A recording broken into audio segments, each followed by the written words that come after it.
What up, YouTube? Sorry for not posting, but I'm definitely about to start going heavy on the post, just because I feel like giving out the knowledge that I have obtained by owning and operating a used appliance business for 10 years. All right, so today's video is going to be titled how to detect wire sides of the fridge. So if you touch your fridge and it's warm right here and warm in this inner lip right here, there's a few things that can cause it. One of which is a bad evaporator fan. My apologies, a bad condenser fan.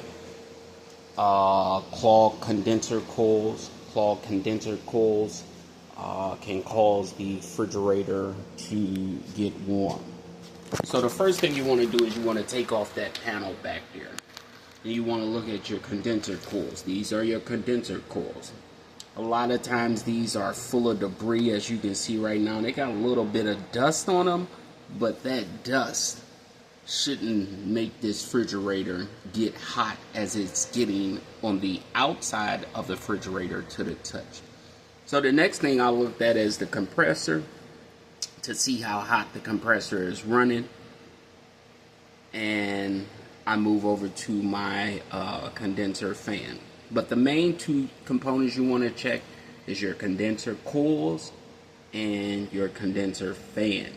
The condenser fan job is to dissipate or remove the heat or blow the heat off of the condenser coils as the freon comes back traveling through the coils. It puts out heat. So the fan job is to push that heat off and push it out. Alright, so what I'm gonna do is I'm gonna plug this up real quick and we're going to take a look. Just a footnote, I did have this plugged in 3 or 4 days. Notice that the sides of the refrigerator were getting hot. Every time I touched, I would say, part of the door, it was getting hot as well. So before I put it out for sale, I want to definitely fix the problem. So I removed the back panel, which is a piece of cardboard with a couple 1/4-inch screws. I looked at my condenser coils. My condenser coils are fairly clean. I mean, they're not bad. They're not. I've seen worse. Believe me, I've seen worse. I've seen dust on there about that thick. So it's definitely not my condenser coils. So I'm assuming it's gotta be my fan. So let me plug this refrigerator in real quick. And we're gonna see if our fan is operating. Our fan should be operating as long as our compressor is operating. Our fan should operate as long as our compressor is on. Usually they're tied in together into the defrost timer. So when the compressor comes on, the condenser fan comes on and pushes out that heat. So let's push this on. Alright, so as you can hear, I don't know if you guys can hear that. Compressor is on, but there's no action from our fan. So this has to either be a bad fan or a stuck fan. I'm pretty for sure it's a bad fan, but just to make sure, I want to stick my fingers back here and try to move it so the fan is not moving whatsoever. Now, don't always get this wrong, because you can have a good fan and have a bad defrost timer. You can have a good fan and have a bad defrost timer. So it's not always mandatory that it's just a bad fan. It could be a bad defrost timer. So to resolve that issue, what I'm going to do is I'm going to unplug the fan. I'm going to take a regular cord, something like this. Let me show you guys real quick. Something like this.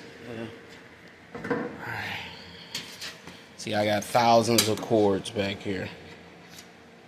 Let me see. Something like this right here, a regular cord. And I am going to, just a footnote, if you're not scared of electricity and you know you're not afraid to get shocked, then you can do this. So you just take a regular cord off of anything, an old appliance, old lamp, anything like that, and you see how the ends are split. And what I'm going to do is I'm going to apply, once I unhook that red and blue wire back there from that wire harness, I'm going to apply power straight to the fan, and that will let me know if my fan or my defrost timer is bad. So I'll do that. Give me a second. Alright, so what I did was I took this cord and I took the cord itself and I put a couple of alligator clips on the end of the cord, and I attached them to the two prongs that are coming out of the let me get it closer, of the condenser fan, excuse me. Alright, so we're going to plug this in. We're going to try to make it to where these two don't touch so we don't blow anything. Alright, so it's going to be kind of hard. Alright, and if we see that fan come on, then we know that it's our defrost timer. So let's plug this in. Let me get you guys a good shot. Sorry. Get you guys a good shot. Alright, so it's plugged in. As you can see, the cord is running. So we know we got a bad fan. This fan is bad. Alright. So, go to your refrigerator, look for your model number. Most refrigerators, it is posted on the inside of the refrigerator, either left hand, top side, either this side, or it's going to be on that side. Some models may differ on where it's posted at, but that is how you figure out if a condenser fan is bad or good. It also tells you if your side panels, your body is warm, or you open the door and touch and this part is warm. You know, those things will let you know that you got a problem with your condenser fan, or your coils are clogged up. Most people go for the coil clean. They don't plug the refrigerator back in to see if the condenser fan is on or off. So what I'll do is I'll grab another condenser fan, I'll install that, and that should resolve our problem. Until the next video, please like, subscribe, join our appliance family. I give away free knowledge on here. It doesn't cost you a thing to subscribe. It helps me that you did subscribe. So please subscribe, please subscribe. It doesn't cost a dime. And hit that notification button when I drop new videos. You never know what appliance you might have in the future that you quit. So just keep me locked in. I'm your appliance technician. I learned this. I was self-taught. A lot of the information that I'm giving you, you'll end up paying hundreds and hundreds of dollars to a technician, when some people have that do-it-yourself spirit. And if you have that do-it-yourself spirit and that go-get-it mentality, you don't want to pay $500-600 for something that takes you 10 minutes, then these videos are for you. Please like, subscribe, follow. I'll be posting way more videos. I'll also get started back on my 1-star review. These are customers. We have an average of a 4.5-star rating.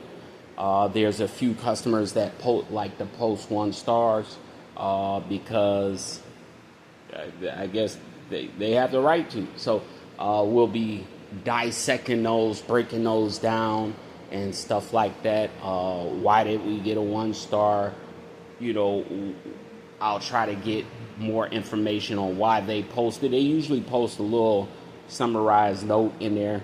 But anyway, please like, subscribe, follow, hit that notification button. I'm trying to build my YouTube channel, and it will greatly appreciate me if you subscribe to my channel. I promise to bring you nothing but free knowledge on appliances, from not just refrigerators, washers, dryers, LGs. I'm working on LGs. I'm working on Maytags. I work on them all. I don't discriminate. Any appliance, I deal with it. And hopefully some of the videos that I touch bases on will help you to, help you with the appliances that you have. All appliances are similar, but they're different. They have pretty much the same components, but they have a different look. So please like, subscribe, hit that notification button. This is VNC Used Appliances, and I'm out.